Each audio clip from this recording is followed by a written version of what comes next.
Selamat datang saudara-saudari. Mari kita tengok dan mendengar Lukas babak 19. Yesus dan Zaksus. Yesus meneruskan perjalanannya ke Yeriko dan melalui kota itu. Di situ ada seorang ketua pemungut cukai yang kaya. Namanya Zaksus. Dia ingin melihat Yesus, tetapi kerana orang terlalu banyak, lagi pula dia pendek, dia tidak dapat melihat Yesus. Dia lari mendahului orang ramai, lalu memanjat sebatang pokok ara, supaya dia dapat melihat Yesus yang akan lalu di situ. Apabila Yesus tiba di situ, dia memandang ke atas lalu berkata kepada Zaksus, Zakheus, turunlah segera. Hari ini aku mesti menumpang di rumah kamu. Zakheus turun dengan segera dan menyambut Yesus dengan kegembiraan. Semua orang yang menyaksikan hal itu mula bersugut-sugut. Mereka berkata, orang ini menumpang di rumah seorang yang berdosa. Zakheus berdiri dan berkata kepada Yesus, Guru, saya akan mendermakan separuh daripada harta saya kepada orang miskin. Sesiapa sahaja yang pernah saya tipu, akan saya bayar kembali 4 kali ganda. Yesus berkata kepadanya, pada hari ini Allah telah menyelamatkan kamu dan keluarga kamu, kerana kamu juga keturunan Abraham.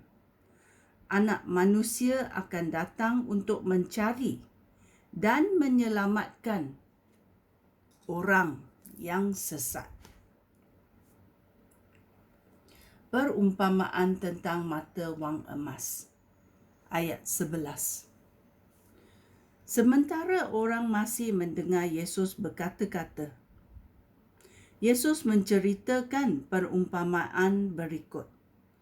Pada waktu itu, dia hampir tiba di Yerusalem, dan orang ramai menyangka bahawa Allah segera akan memerintah di bumi. Oleh itu, Yesus berkata kepada mereka, seorang bangsawan pergi ke negeri yang jauh untuk dilantik menjadi raja, dan kemudian dia akan kembali. Tetapi sebelum dia berangkat, dia memanggil 10 orang hambanya, lalu memberikan sekeping wang emas kepada setiap orang. Dia berkata, berniagalah dengan wang ini semasa aku pergi.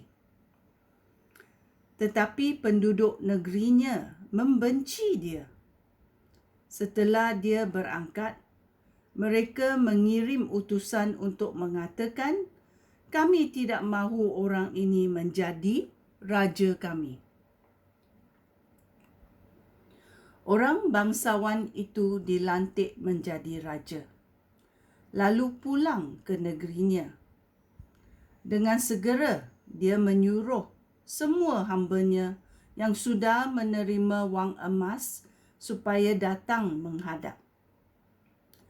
Raja hendak mengetahui keuntungan yang diperoleh mereka. Hamba pertama datang dan berkata, Tuanku patik berhasil mendapat 10 keping wang emas dengan sekeping wang yang tuanku berikan itu. Bagus, kamu hamba yang baik. Oleh sebab kamu dapat dipercayai dalam perkara yang kecil, beta akan menjadikan kamu penguasa 10 buah kota. Hamba kedua datang dan berkata, Tuanku, Dengan sekeping wang emas yang tuanku berikan, Patik berhasil mendapat 5 keping wang emas.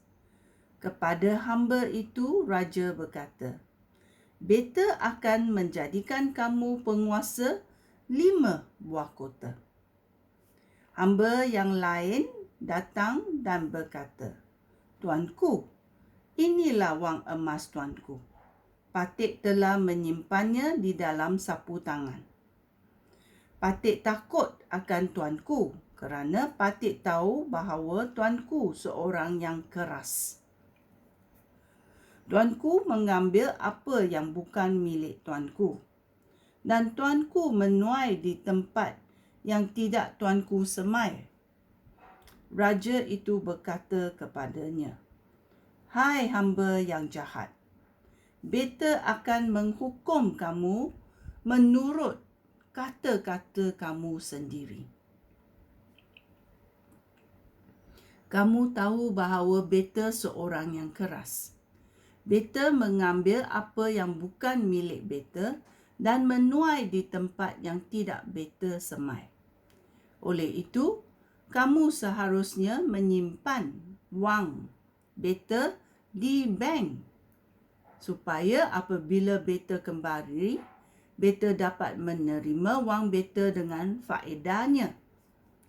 Kemudian raja itu bertitah kepada mereka yang berdiri di situ, "Ambillah wang emas itu daripadanya dan berikan kepada hamba yang mempunyai 10 keping." Mereka berkata kepada raja itu, "Tuanku, dia mempunyai 10 keping."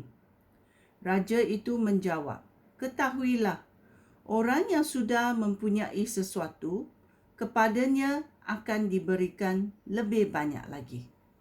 Tetapi orang yang tidak mempunyai apa-apa, sedikit yang ada padanya akan diambil juga. Sekarang bawa kemari musuh beta yang tidak mahu beta menjadi raja mereka. Bunuhlah mereka semua di hadapan beta." Yesus masuk ke Yerusalem. Ayat 28. Setelah Yesus berkata demikian, dia berjalan di hadapan mereka lalu menuju ke Yerusalem. Apabila Yesus tiba dekat Belfage dan Betania di Bukit Zaitun, dia menyuruh 2 orang pengikutnya berjalan terlebih dahulu. Dia berkata kepada mereka, "Pergilah ke pekan yang di hadapan itu. Apabila kamu di situ, kamu akan mendapat seekor anak keldai yang tertambat. Haiwan itu belum pernah ditunggang orang. Lepaskanlah dan bawalah keldai itu kemari. Jika orang bertanya, 'Mengapa kamu melepaskan keldai itu?' beritahu orang itu, Tuhan memerlukannya." Kedua-dua orang pengikut itu pun pergi dan mendapati semuanya seperti yang dikatakan oleh Yesus. Sedang mereka melepaskan anak keldai itu, pemiliknya berkata kepada mereka, "Mengapa kamu melepaskan keldai itu?" Mereka menjawab, "Tuhan memerlukannya." Lalu mereka membawa anak keldai itu kepada Yesus. Mereka menaruh jubah mereka pada punggung keldai itu lalu menolong Yesus naik ke atas. Sementara Yesus lalu dengan menunggang keldai itu, orang ramai membentangkan jubah di jalan. Apabila Yesus hampir sampai di Yerusalem, di jalan yang menurun dari Bukit Zaitun, semua pengikutnya mula bersyukur kepada Allah dan memuji Allah dengan suara keras kerana semua mujizat yang sudah disaksikan oleh mereka. Diberkatilah dia yang datang dengan kuasa Tuhan. Sejahtera di syurga dan kemuliaan bagi Allah. Diberkatilah dia yang datang dengan kuasa Tuhan. Sejahtera di syurga dan kemuliaan bagi Allah. Diberkatilah dia yang datang dengan kuasa Allah. Sejahtera di syurga dan kemuliaan bagi Allah. Lalu, beberapa orang Farisi antara orang ramai itu berkata kepada Yesus, "Guru, suruhlah semua pengikut guru diam." Yesus menjawab, "Percayalah, jika mereka diam, batu-batu ini akan mula berseru." Yesus menangisi Yerusalem. Yesus semakin dekat Yerusalem dan apabila dia melihat kota itu, dia menangisinya. Dia berkata, "Alangkah baiknya jika kamu mengetahui apa yang dapat mendatangkan kedamaian. Tetapi sekarang kamu tidak dapat melihatnya. Masanya akan tiba apabila musuh mengelilingi kamu dengan sekatan. Mereka akan mengepung dan mengasak kamu dari segala arah. Mereka akan memusnahkan kamu dan semua penduduk kamu. Tidak seketul batu pun akan tertinggal pada tempatnya. Kerana kamu tidak tahu masanya Allah datang menyelamatkan kamu." Yesus masuk ke rumah Tuhan. Ayat 45. Yesus masuk ke rumah Tuhan dan mula mengusir semua pedagang di situ.